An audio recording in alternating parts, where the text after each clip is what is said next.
जय श्री राम दोस्तों। मैं सचिन पांडे एक बार फिर आपके सामने नए विषय को लेकर उपस्थित हुआ हूँ।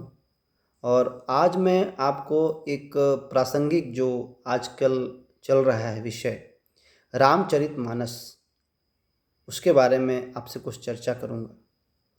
दोस्तों, मैं इस पे वीडियो नहीं बनाना चाहता था, लेकिन पिछले बीते कुछ समय में जिस तरह के देश में इसके ऊपर लेकर विवाद बना हुआ है, तो मैंने सोचा कि मैं भी एक अपना अभिप्राय रखूं।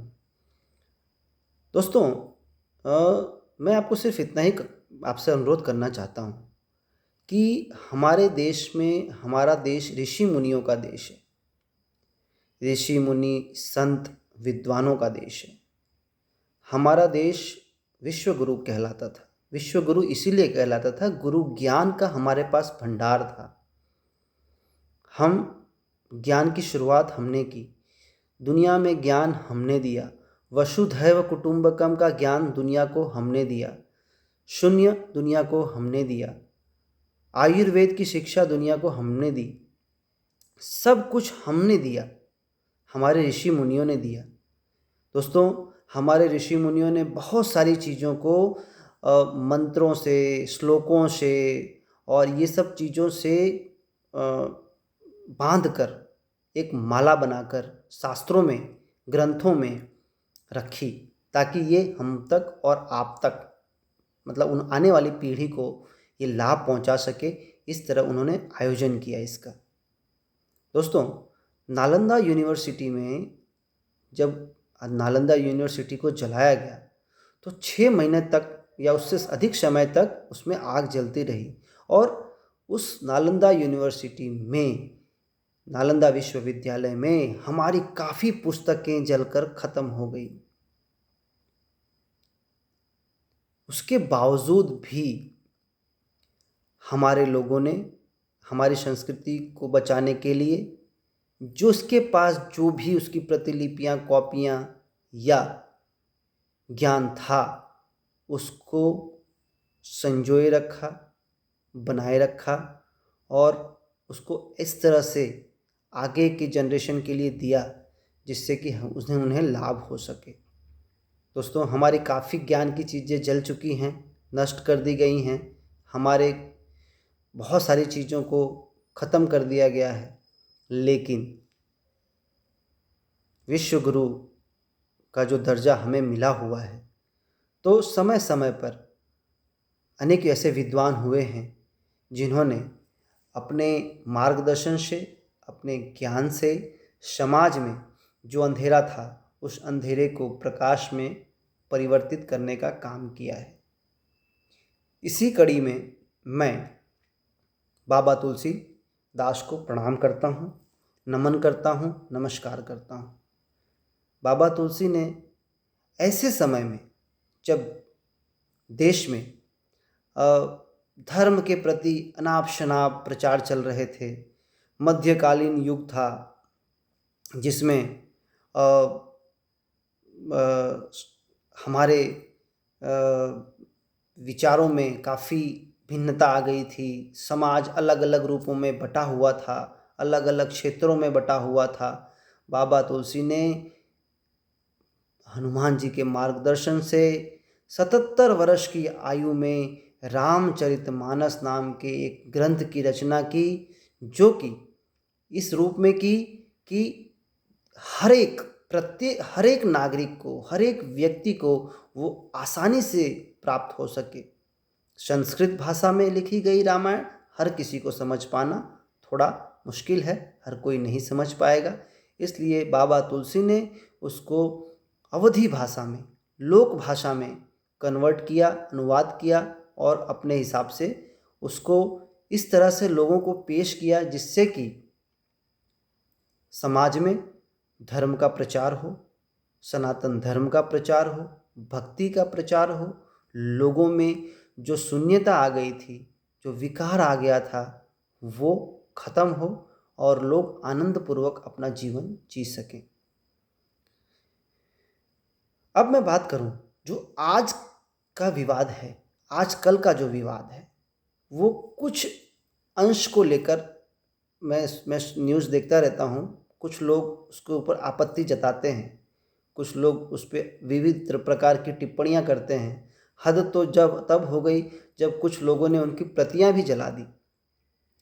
दोस्तों, रामायण में बहुत ही अलग अलग रामायण रामचरितमानस के अंदर लोगों को ये पता नहीं कितने अध्याय, कितनी चौपाइयाँ, कितने छंद, कितने श्लोक हैं, ये नहीं मालूम।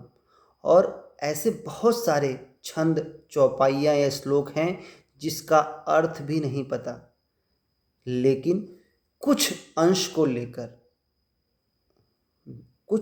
को लेकर उन्होंने अपने तर्क को कुतर्क के रूप में रखकर जिस तरह से प्रस्तुत किया है, जिससे कि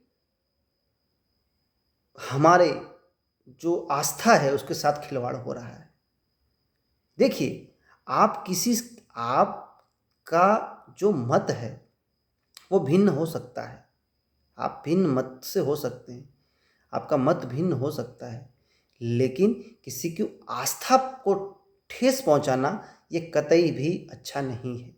चाहे कोई भी धार्मिक ग्रंथ हो, किसी ने मेहनत की है, किसी ने उसके पीछे दिन रात लगाया है और समाज को एक प्रकाश दिया है, अंधेरे में प्रकाश दिया है, तो उसने बहुत मेहनत की होगी, वो बहुत ही संयमित रहे होंगे और ईश्वर का उनके ऊपर वरदान रहा होगा, आशीर्वाद रहा होगा, तब इस तरह की रचना वो कर पाए होंगे।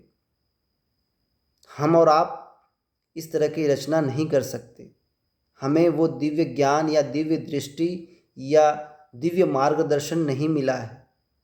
जिसे मिला है उसने उसको हम तक पहुंचाने का प्रयास किया है, और उस प्रयास को भी अगर हम शक की दृष्टि से, शंका की दृष्टि से, त्रुटि की दृष्टि से देखने लगे तो वो उस ग्रंथ का, सनातन धर्म का, हमारे विद्वानों का, ऋषि मुनियों का एक तरह से देखा जाए तो अपमान माना जाएगा। दोस्तों, किसी भी चीज़ पे वाद विवाद होता है, वाद विवाद होना चाहिए। जब तक तर्क तर्क के रूप में रहता है, लॉजिक टू लॉजिक डिस्कशन होता है, तब तक वो डिस्कशन हेल्दी माना जाता है। लेकिन जब वो डिस्कशन तर्क और कुतर्क के बीच में होने लगे तो वो नेगेटिव डिबेट कहा जाता है, नकारात्मकता उसमें बढ़ जाती है, और वो नकारात्मकता आपके पर्सनल विचार हो सकते हैं, तो आप उसे पर्सनल लेवल तक रखें, उसको सार्वजनिक रूप में परोसने का प्रयास न करें। मेरा ये मानना है, ये मेरी ये अपनी खुद की सोच है कि मैं ये मानता हूँ कि अगर मैं किसी चीज़ का स्पष्ट अर्थ अगर नहीं समझता हूँ तो उसके ऊपर मुझे किसी भी तरह की विवादित टिप्पणी नहीं देनी चाहिए। जहाँ तक बात राजनीति की आती है, राजनीति से धर्म और आस्था को न जोड़ा जाए, मजाक न बनाया जाए, आस्थाओं के साथ खिलवाड़ न किया जाए। हर किसी की आस्था उसके धर्म के प्रति, उसके गुरुओं के प्रति, उसके धार्मिक ग्रंथों के प्रति जुड़ी हुई होती है, और जीवन जीने के लिए वो एक दीप स्तंभ या प्रकाश स्तंभ का काम करते हैं। अगर आप उसे क्षति पहुंचाएंगे, आप उसे किसी भी तरह का नुकसान पहुंचाएंगे, तो जीवन जीने में जो सरलता है वो सरलता हमारी नकारात्मकता में परिवर्तित हो जाएगी। रामचरितमानस में बाबा तुलसी ने इस तरह वर्णन किया है कि अगर रामचरितमानस आपके घर में भी है ना, आपके घर में रखी हुई है बांध कर कपड़े में, तब भी वो आपके घर के 1000 वास्तु दोष दूर करती है। अगर आप उसे रोज दीप जलाकर पूजनीय मानते हैं और उसका पूजन वंदन करते हैं, तो आप सोचें, आप अपने घर से हजारों वास्तु दोष दूर कर रहे हैं। और अगर आप उसका पठन रटन और अध्ययन करते हैं तो आप ये सोचें, आप लाखों वास्तु दोष अपने घर के और आपकी आवाज़ जहाँ तक पहुँच रही है उस समस्त क्षेत्र को आप एक सकारात्मक ऊर्जा प्रदान कर रहे हैं। त्रुटियां किस में नहीं है? किस चीज में त्रुटि नहीं होती? हर चीज में त्रुटि होती है, लेकिन वो त्रुटि किस स्तर की है, उसे किस तरह पेश किया जाना चाहिए, उस त्रुटि को किस तरह समझाना चाहिए, या वो त्रुटि है भी नहीं या नहीं, विद्वानों से उसे जानना चाहिए। हम अपने मन से किसी भी चीज का विश्लेषण कर कर और उसका अर्थ या अनुवाद कर लें और उसे सार्वजनिक कर दें, तो ये एक गंभीर समस्या बन सकती है और इसका नुकसान हमारे संपूर्ण मानव समाज को होगा। दोस्तों देखिए, अध्ययन, पठन, मार्गदर्शन, ये समस्त चीज़ें जो हैं ये जुड़ी हुई होती हैं पुस्तकों के साथ, और पुस्तकें समाज को एक आईना दिखाती हैं। हमें नहीं पता कि आज से हजारों साल पहले क्या हुआ था, लाखों साल पहले क्या हुआ था, लेकिन हाँ, हमारे ग्रंथ में लिखी हुई बहुत सारी चीज़ें जो आज के समय के अनुसार नासा ने भी और अलग अलग विश्व की वैज्ञानिक संस्थाओं ने इसको प्रस्थापित भी किया है कि ये चीज़ें सही हैं। भगवान श्री राम का जन्म कर्क लग्न में गुरु चंद्रमा उपस्थित, इस तरह की कुंडली,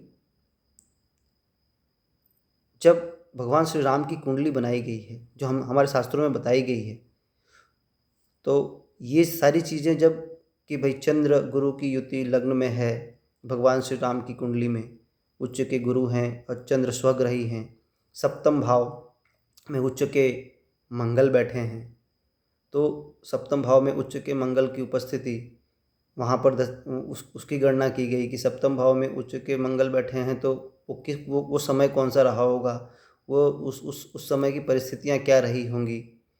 तो भगवान श्री राम की संपूर्ण कुंडली का विश्लेषण जब चार्ट बना के काल चक्र में किया गया, तो वो उस समय की वो समय और वो ग्रहों की दशा, ग्रहों की स्थिति बिल्कुल भी मिल गई, और ये साबित हो गया कि भगवान श्री राम का जन्म उसी समय हुआ होगा। तो ग्रहों की पोजीशन से जब नासा ने गणना की तो उसने प्राप्त कर लिया कि ये जो ग्रहों की पोजीशन जिस समय में बताई जा रही है इतने साल पहले, वो सही है। युग सहस्त्र योजन पर भानु, सूर्य की दूरी पृथ्वी से बता दी, और जब गणना की गई तो वही मिली। तो किसी एक मुद्दे को लेकर संपूर्ण पुस्तक, उसको लिखने वाले, उसको रचयिता सभी को, और वो भी उस चीज़ को जिस चीज़ का आपने तर्क का कुतर्क कर दिया है उसको लेकर संपूर्ण आस्था को नुकसान पहुंचाना, ये कतई उचित नहीं है। कतई भी ये किसी भी तरह से आप इसको उचित न्याय नहीं दे सकते। ठीक है, आपको उससे आपत्ति हो सकती है तो विद्वान हैं, विद्वानों के पास जाइए, संपर्क कीजिए, उनसे यथासंगत उनसे वार्तालाप कीजिए, जानिए कि वो क्या कहना चाहते हैं। आप अपने ही बनाए हुए जो आपका प्रिस्क्रिप्टेड, जो आपने सोच रखा है कि बस यही, वो सही नहीं है।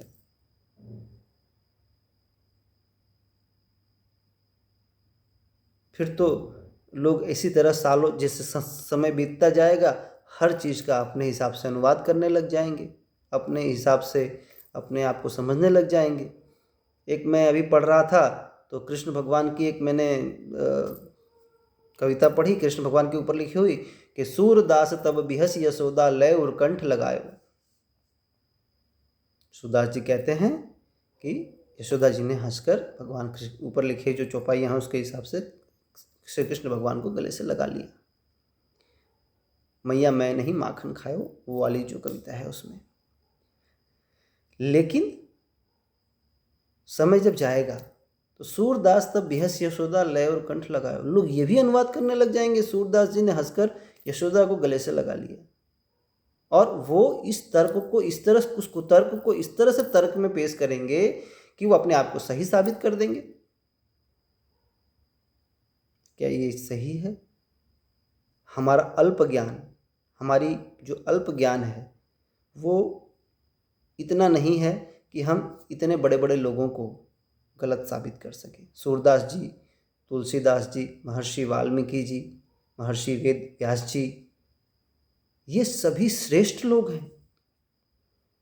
इनका बौद्धिक स्तर हमारे स्तर से बहुत ऊंचा था, तब इन लोगों ने इतने बड़े बड़े ग्रंथों की रचना इतने सरल रूप में की कि आने वाला मानव समाज उसका लाभ ले सके।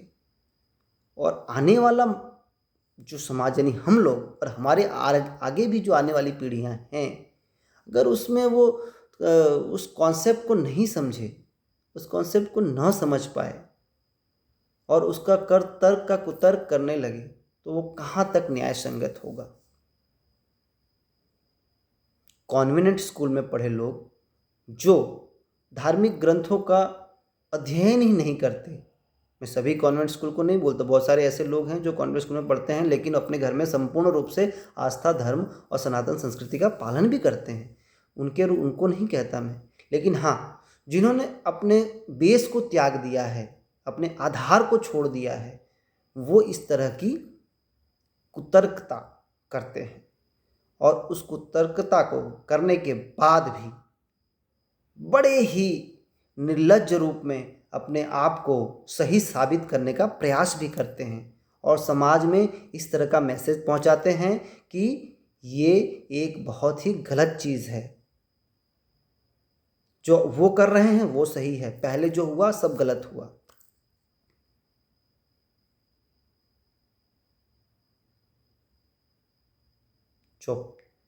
बहुत सारी चौपाइयाँ, बहुत सारे छंद, बहुत सारे दोहे हैं रामचरितमानस में। आखिरी में इतना ही कहूँगा कि जाकी रही भावना जैसी, प्रभु मूरत देखी तीन तैसी। जिसकी भावना जैसी है वो उसको प्रभु को वो उसी रूप में उसको दिखेंगे, प्रभु की मूरत उसको वैसी ही दिखेगी। तो जैसी आपकी भावना है आपकी दृष्टि भी वैसी हो जाएगी। तो ये आप अपनी भावनाओं को प्रदर्शित न करें, मेहरबानी करके आप सभी से अनुरोध है कि इस तरह के विवादों में न फंसें। हमारे ग्रंथ, हमारे ऋषि मुनि और हमारा जो आध्यात्म के प्रति जो जिन लोगों ने इतनी मेहनत की है, संघर्ष किया है और इस स्तर पर पहुंचाया है, उसमें गिरावट न आने दें। आपसे अनुरोध है कि आप सभी लोग हमारे ग्रंथों का सम्मान करें, ऋषि मुनियों का सम्मान करें। अगर आप सम्मान न कर सकें, उसको रिस्पेक्ट न दे सकें, तो मैं दोनों हाथ जोड़ के आपसे विनती करता हूँ कि उसका अपमान तो न करें, जिससे कि हमारी संस्कृति, हमारा अस्तित्व ही लुप्त हो जाए। कलयुग है, कलयुग में यही चीज़ें बताई गई हैं कि नकारात्मकता, अधर्म, गलत लोग, यही सबका इन्हीं सबका बोलबाला होगा। लेकिन फिर भी हम ये कोशिश करें कि वो समय और पीछे चला जाए, नज़दीक ना आ जाए। जितना हम अपने आप को सकारात्मक या पॉजिटिव रखेंगे, उतना ही ये हमारे लिए, हमारे परिवार के लिए, हमारे समाज के लिए, हमारे देश के लिए और हमारी आध्यात्मिक प्रगति, आने वाले जीवन यहाँ पर और जो जिस दूसरे लोक में हम जाएंगे वहाँ भी हमें सम्मान मिले, हमारे आने वाली पीढ़ियों को सम्मान मिले, हमारे पूर्वजों को सम्मान मिले। हमारे पूर्वज खुश रहें, इस तरह का प्रयास करें, न कि हमारे पूर्वजों की गलतियां ढूंढें, हमारे पूर्वजों को बुरा भला कहें, हमारे पूर्वजों में क्या कमियां रह थीं उसको ज्ञान न होते हुए भी प्रदर्शित करें। ज्योतिष में पितृदोष बताया जाता है। पितृदोष और कुछ नहीं, पूर्वजों का अपमान है। कुछ निर्लज्ज लोग इस चीज़ को नहीं समझ पाते हैं, अपने अल्प ज्ञान के अनुसार कुछ भी अनाप शनाप बोलते रहते हैं और टीआरपी, मीडिया कवरेज, राजनीतिकरण के लिए ऐसे मुद्दों को मतलब उठाकर अपनी शख्सियत चमकाने का काम करते हैं, क्योंकि वो गुमनाम हो गए होते हैं। तो अपने आप को गुमनामी से बचाने के लिए मेन मीडिया, मेन फोकस करने के लिए ऐसे कुछ भी स्टेटमेंट दे देते हैं। ठीक है, उनको देने दें, लेकिन उनके साथ अपने आप को न जोड़ें, उनसे किनारा कर लें। तो दोस्तों, मैं आप सभी से अनुरोध करता हूँ कि मेरा ये विश्लेषण या विचार आपको पसंद आया होगा और आप भी अपने इन्हीं विचारों को आने वाले अपनी पीढ़ियों को, दोस्तों में और मित्रों में जो है प्रसारित करें, जिससे कि हमारे ऋषि मुनियों का, हमारे ग्रंथों का, हमारे धर्म का सम्मान बना रहे। जय श्री राम।